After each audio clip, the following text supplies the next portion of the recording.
Et nous allons commencer cette journée scientifique de la Fédération. La Fédération a 15 ans. 15 ans, c'est l'entrée au lycée, la revendication de plus d'autonomie, c'est l'âge légal de la liberté sexuelle. 15 ans, c'est une date. Mais je préfère quand même reprendre ce que disait Véronique Audelon, qui est une poétesse, et qui disait « Avoir 15 ans, quelle aventure, pourvu que ça dure ». Et j'oserais dire pour la Fédération, ben oui, quelle aventure, et pourvu que ça dure. Alors je voudrais saluer quelques personnes et en excuser une. D'abord saluer le professeur Benoît Vallée, directeur général de l'ARS, qui a toujours eu un regard très gentil, pour pas dire très attachant, sur la Fédération. Saluer aussi Frédéric Rouvière, le directeur de la sauvegarde du Nord, et puis saluer aussi le professeur Jean-Pierre Pruvot, que tout le monde connaît, neuroradiologue, et que j'ai attrapé hier vers 22h pour l'inviter à la Fédé. Je dois excuser Grégory Tremplement. Pour la première fois depuis 8 ans, Grégory, conseiller régional, donc du conseil régional politique, ne peut pas être là. Parce que même pour les personnes dévouées, quelquefois, eh bien, il y a des obligations familiales, personnelles, et donc je voudrais l'excuser, parce que c'est vrai qu'il a toujours eu un regard bienveillant, il nous a toujours aidés, que ce soit pour des salles, que ce soit pour des ouvertures de portes, et donc on va penser à lui. Alors, vous savez, quand les enfants ont 15 ans et qu'ils sont sur le point de partir, on a tendance à regarder les photos. Alors c'est ce que j'ai fait dans ma cervelle. J'ai regardé quelques photos. La première que j'avais, c'était, ça va nous faire rajeunir, c'était en 99. J'étais à l'ARH et j'avais en charge la réorganisation de la psychiatrie. Et on était tout un petit groupe avec quelques directeurs, quelques psychiatres, et puis aussi le délégué régional de l'époque de l'UNAFAB, le professeur Bertrand Esquel, qui était absolument pas psychiatre, puisqu'il était, si je me souviens bien, prof de physique appliquée, c'est ça, un truc comme ça, à Villeneuve-d'Ascq.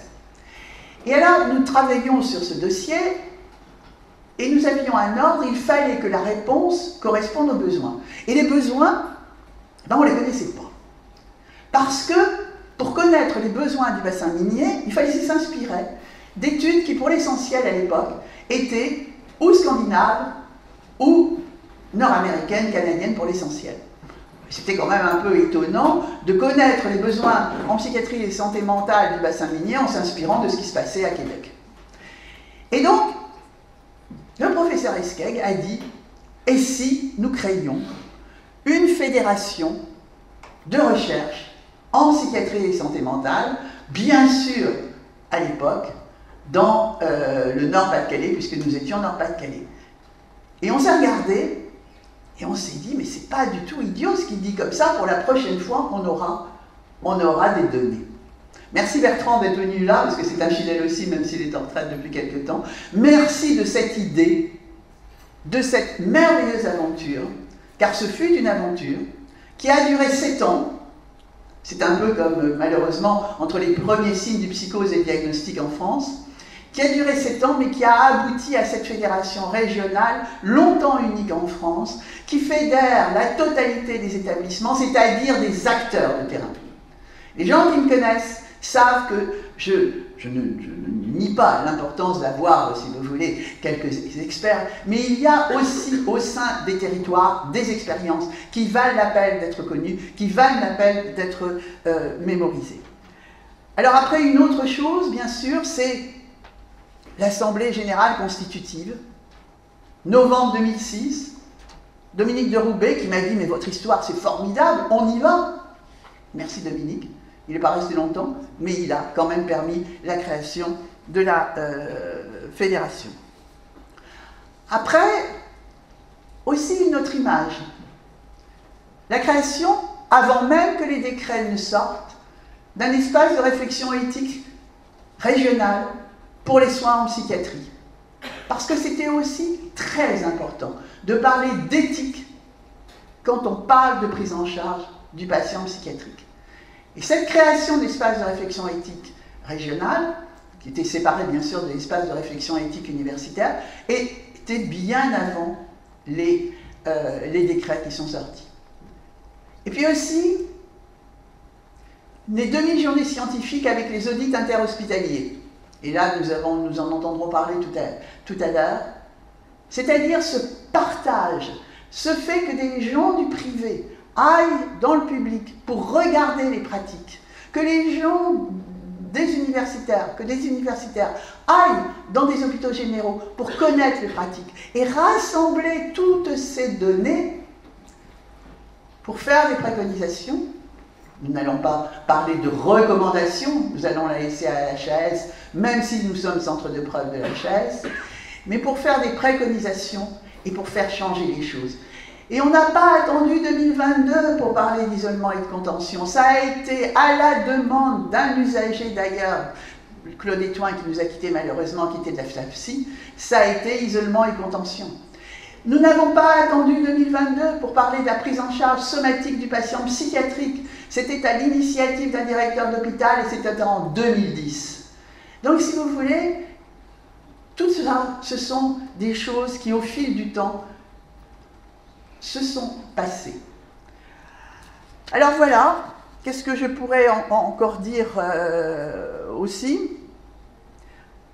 La première demi-journée scientifique, c'était à Cambrai. Et je me souviens qu'à l'époque, le chef de service, Philippe Vermeulen, m'a dit « Mais c'est complètement... comment veux-tu que je participe? J'ai le nez dans le guidon, comment veux-tu que je participe à ton projet de recherche ?» Et pour autant, il a été le premier à initier une demi-journée scientifique. Ce qui prouve bien que quel que soit l'endroit où on soit, cette recherche clinique, cette recherche épidémiologique, cette amélioration des pratiques venant des acteurs de terrain, c'est quelque chose qui est intéressant. Voilà, je ne vais pas parler plus longtemps. Je ne laisse que 3 minutes au professeur Vallée si on respecte, mais il peut tout à fait prendre plus de temps. Voilà ce que je voulais vous dire. Mais je voudrais ajouter une chose. Cette fédération, ce n'est pas la mienne. Cette fédération, ce n'est pas celle de la petite équipe. Toute petite équipe. Parce que naturellement, comme nous sommes en autonomie financière, qui pour moi, pour ceux qui me connaissent, je suis une vieille rebelle, autonomie financière égale autonomie décisionnelle, mais nous sommes obligés naturellement de gérer en bon père de famille. Toute petite équipe, performante, volontaire, mais cette fédération, c'est la vôtre.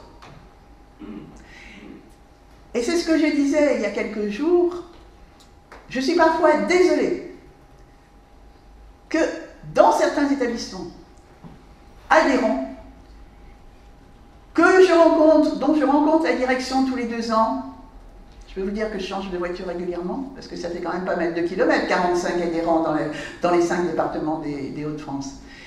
Eh bien, il y a encore une ignorance de tout ce que la Fédé peut offrir. Les 250 indicateurs et même un peu plus que nous avons, l'aide méthodologique, puisque nous avons les accords de la CNIL, du CPP, nous sommes promoteurs niveau 1, niveau 2, mais aussi l'aide pour la publication, y compris dans des revues référencées. Donc, vraiment, cette fédération, c'est la vôtre, et si vous voulez qu'elle continue, eh bien, il faut la faire vivre dans vos établissements, parce que c'est encore une fois, la preuve que cette région Hauts-de-France n'est pas seulement celle des tchotbiloutes, elle est celle d'innovation et elle est celle de personnes qui sont volontaires pour améliorer, parce que c'est ça quand même, améliorer la prestation aux malades qui viennent nous voir, parce que être soignant, c'est accompagner toujours, soulager toujours, et guérir le plus souvent possible ou stabiliser le plus longtemps possible.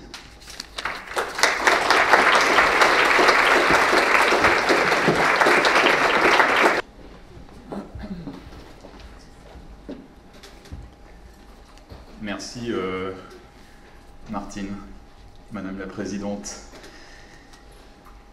Je ne sais pas combien de temps j'ai et je vais essayer d'être assez synthétique, mais vous savez que quand quelqu'un commence comme ça se termine en général par des temps un peu longs. Bon. Mais voilà, j'ai premièrement le privilège d'être avec vous, deuxièmement, certainement pour la dernière fois au titre de cette réunion annuelle scientifique de la Fédération. Donc ça me permet finalement de vous demander de m'excuser si je suis un peu long. Mais après tout, ce que vous faites est tellement bien et tellement important que ça mérite qu'on y passe un peu de temps.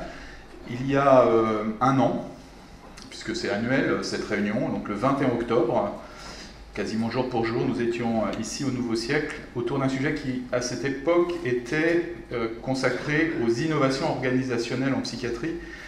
Vaste programme. Et quelques jours auparavant, le 18 pour être très précis, j'étais à l'EPSM des Flandres, à Bailleul, pour assister à un conseil de surveillance quelque peu troublé. J'avais indiqué alors que, selon moi, le GHT Psy, auquel appartient Bailleul, vivait un moment de sa transformation. C'était, on peut le vivre comme ça, une crise de croissance, en écho finalement de ces évolutions organisationnelles qui étaient évoquées dans le titre de votre réunion et qui sont aujourd'hui, on le sait tous, absolument indispensables pour faire grandir, crise de croissance, cette psychiatrie. Je reviendrai un peu plus tard sur ces évolutions attendues qui sont tout à fait nécessaires, parfois douloureuses, mais qui sont, je pense, en tout cas c'est l'esprit de votre fédération, vraiment porteuse d'espoir.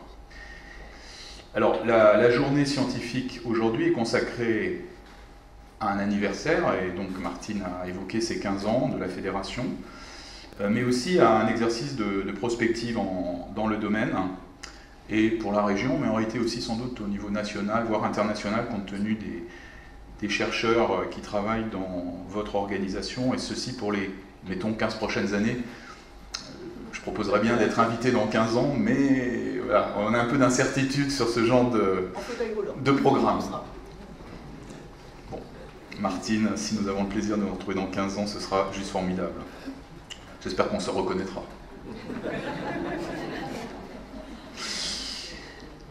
Alors je veux effectivement remercier les personnes qui ont été au cœur de ce réacteur, donc Martine Lefebvre indiscutablement.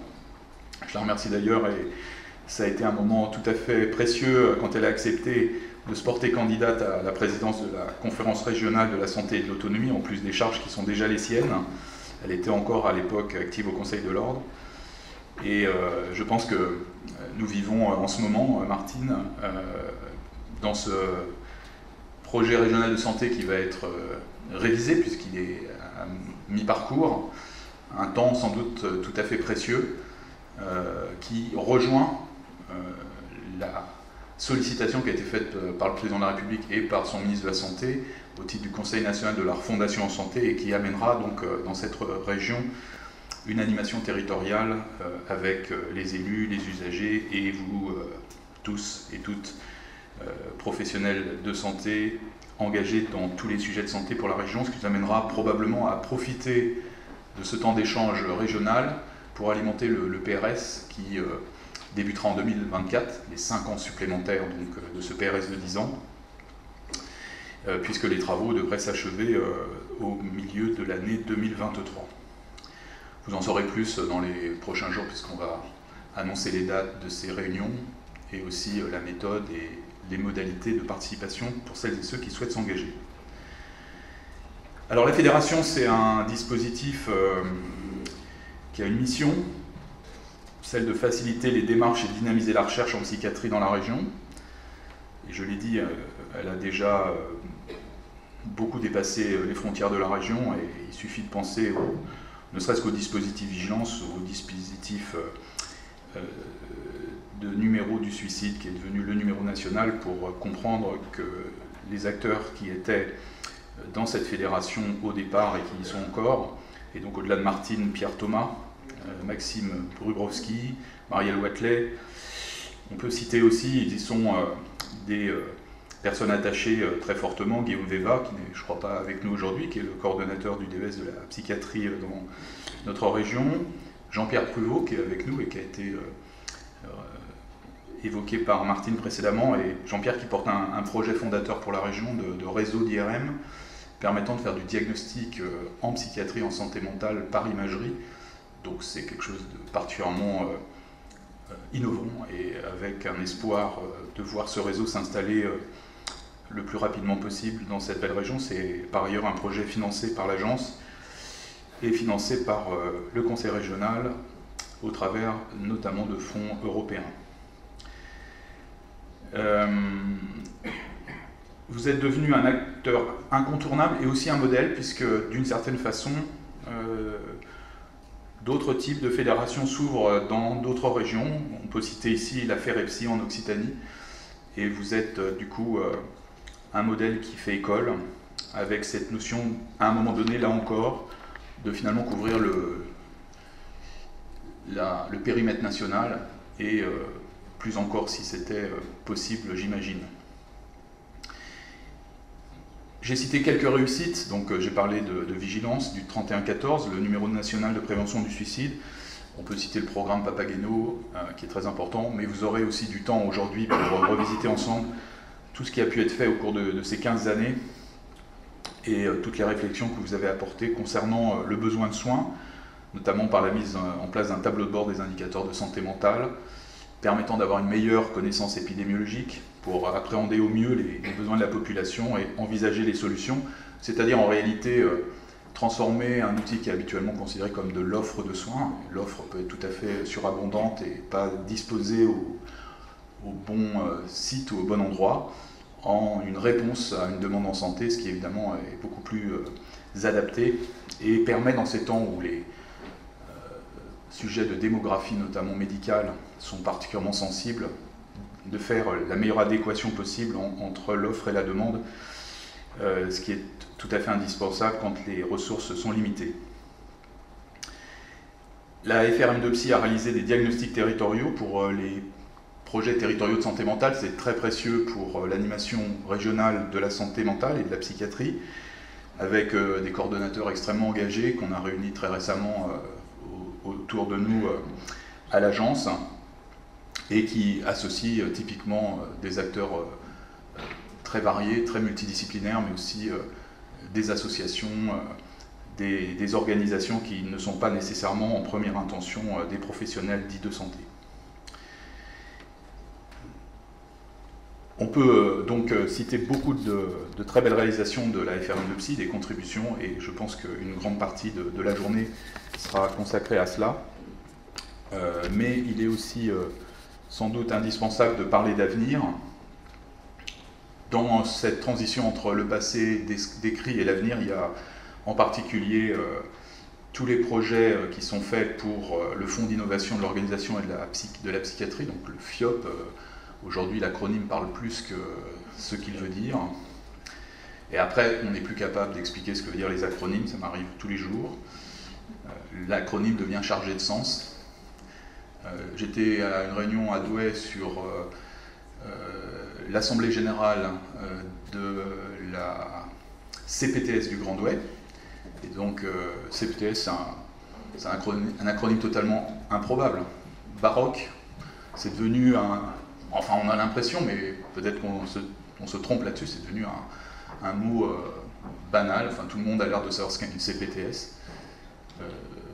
Bon, tant mieux, mais c'est vrai qu'on est parfois surpris par la place que prennent ces raccourcis. Et pour ceux qui ne le savent pas, donc c'est une communauté pluridisciplinaire territoriale de santé ou pluriprofessionnelle territoriale de santé. Vous voyez, c'est même difficile de se souvenir exactement ce que ça veut dire. Donc les Hauts-de-France sont la seule région pour la préparation des FIOP, qui aurait totalisé depuis 2019 18 projets qui ont été accompagnés financièrement à hauteur d'environ 10 millions d'euros, donc ça commence à faire des sommes intéressantes. Et c'est la seule région où il y a une présentation, une discussion collective autour des projets innovants financés par la FIOP et où la FRM de Psy a un rôle d'accompagnement, de mise en qualité du programme et de savoir-faire par rapport à celles et ceux qui veulent déposer ces projets. Il faut souligner cette année encore, évidemment je ne vous en dirai pas beaucoup plus, mais la qualité des dossiers qui ont été déposés pour l'appel à projet FIOP 2022, ça vient d'être fait récemment, et vous le savez, on fait remonter ensuite les propositions au niveau national, qui ne suit pas toujours d'une manière parfaite. Hein. Ça, c'est le génie de la relation entre la région et le national. Alors, il y a une phase d'évaluation maintenant qui débute pour ces projets FIOP, donc les premiers qui ont été déposés en 2018. Et donc, il y a un travail qui se fait actuellement. Et la fédération conduit elle aussi sa propre démarche évaluative en parallèle, ce qui est évidemment très important, tout à fait souhaitable. Et ces démarches d'évaluation de la réalisation de ces projets d'organisation, évidemment, sont des éléments très précieux pour savoir si oui ou non on étend, on développe, voire même on peut rentrer dans des modalités de financement qui peuvent porter ces sujets d'organisation renouvelés.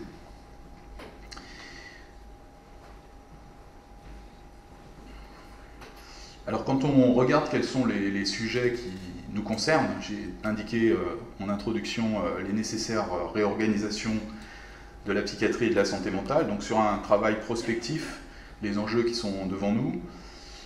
Il y a de répondre à la crise de démographie médicale en santé, et là aussi c'est en santé mentale et psychiatrie, et en santé tout court, mais on le dit aussi pour votre discipline.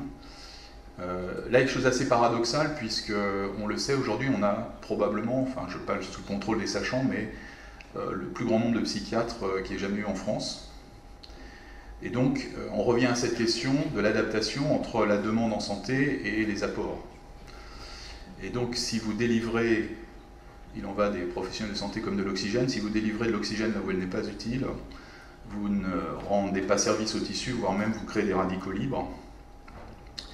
Et donc il s'agit de renforcer l'adéquation entre l'apport et la demande. Et là, il y a un vrai enjeu considérable auquel, à mon avis, la FRM de Psy peut contribuer pour essayer de trouver des solutions qui permettent de remettre en perspective le positionnement des professionnels par rapport aux besoins qui sont réellement dans la population. C'est un enjeu considérable qui d'ailleurs se pose à nous dans beaucoup de disciplines médicales aujourd'hui, qui est de restaurer finalement l'envie d'être auprès de ceux qui ont besoin de nous.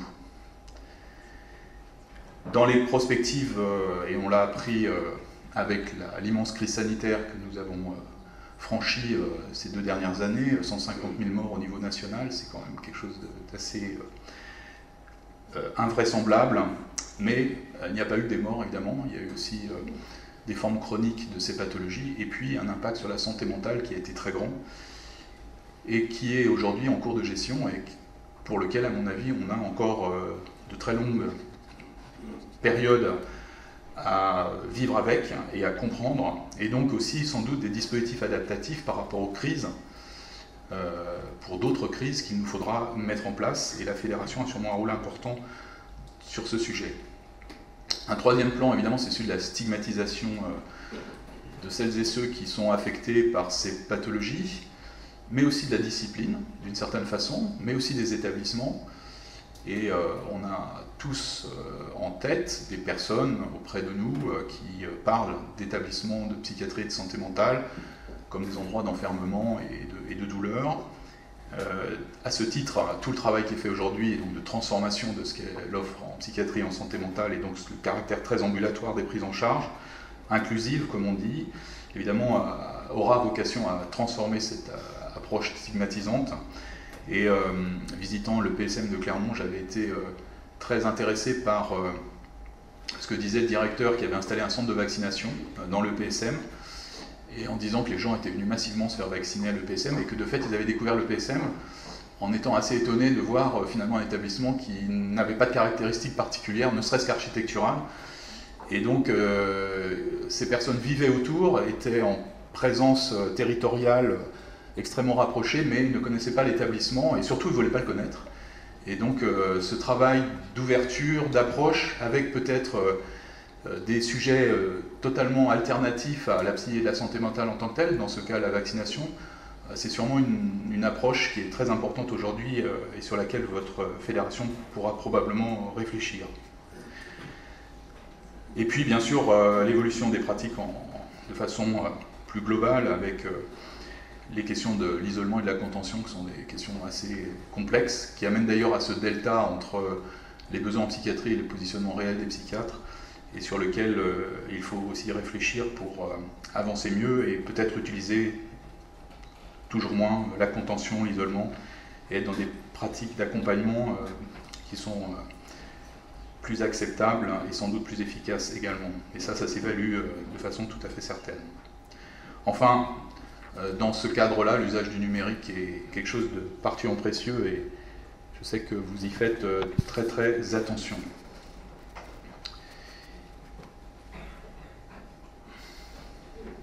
Alors, je l'ai évoqué tout à l'heure, il y a une question qui a été, à mon avis, bien abordée au cours des années précédentes, qui a été celle des projets territoriaux de santé mentale, c'est-à-dire d'avoir un collectif sur une étendue territoriale qui réponde aux enjeux de ce territoire, qui permettent notamment de prendre en compte tous les sujets que je viens d'évoquer.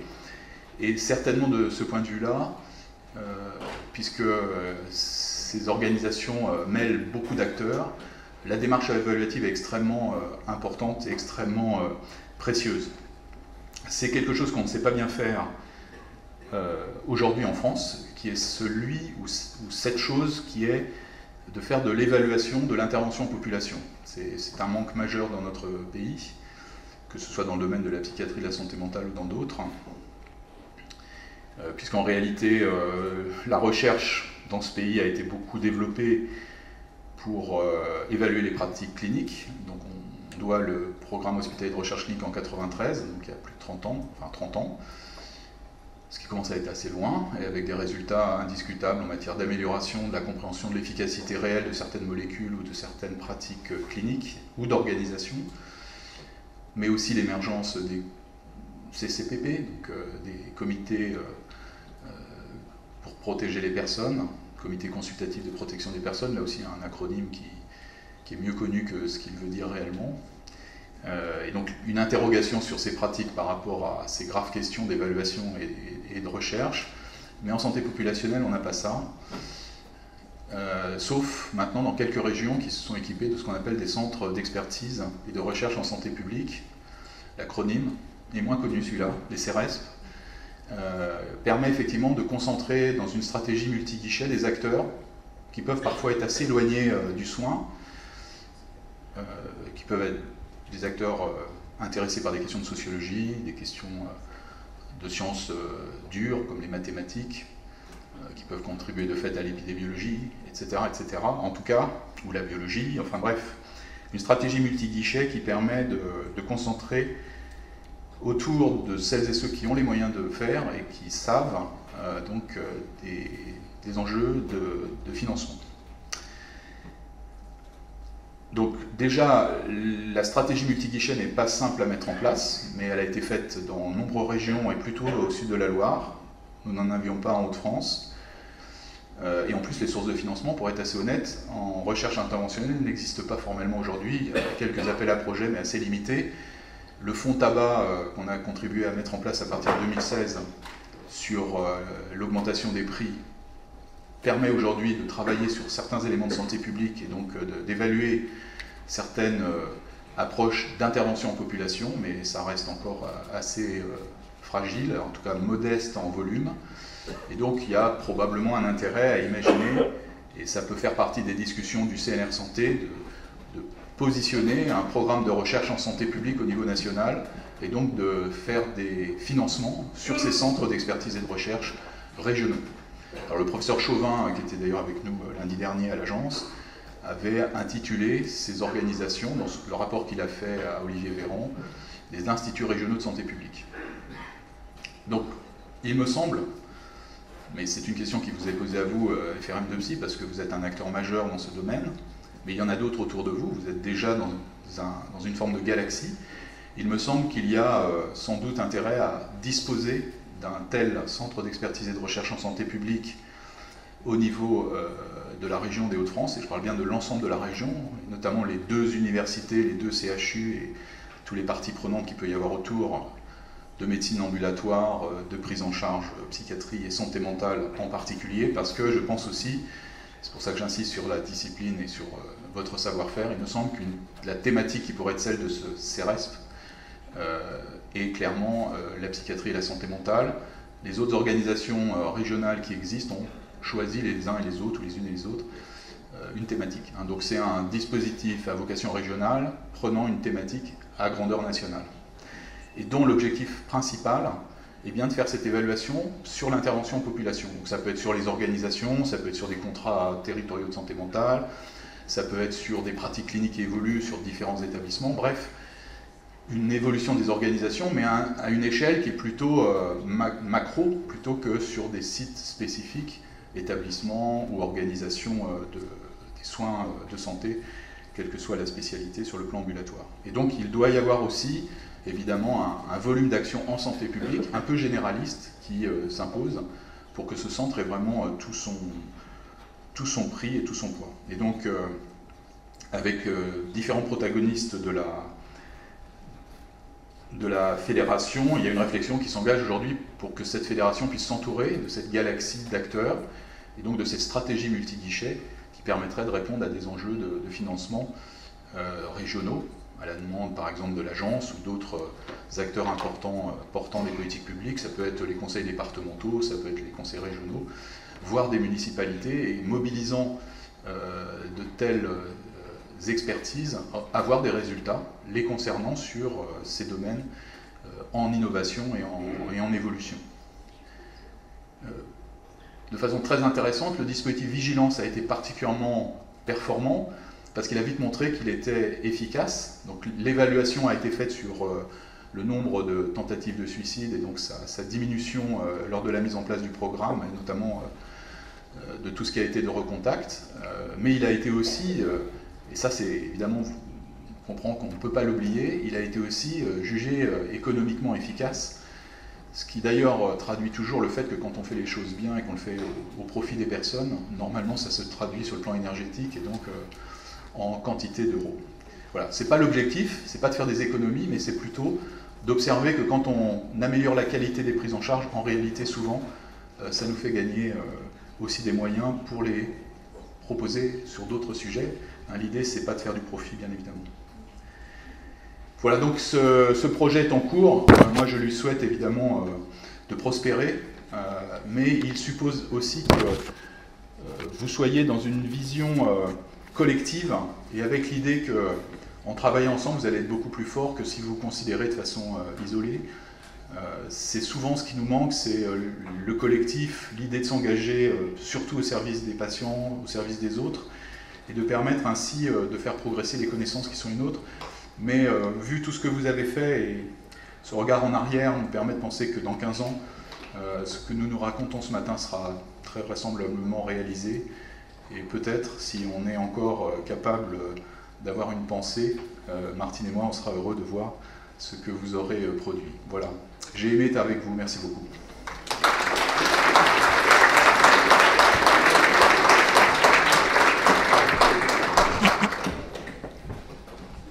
Avant de passer la parole aux intervenants, merci au professeur Vallée d'avoir trouvé du temps, parce que je sais que c'est une période fort chargée au niveau des agendas, d'avoir trouvé du temps pour se passer avec nous. Et puis, bon, c'est effectivement, tout le monde le sait, la dernière fois qu'il interviendra. Un grand merci et bon courage pour l'étape suivante.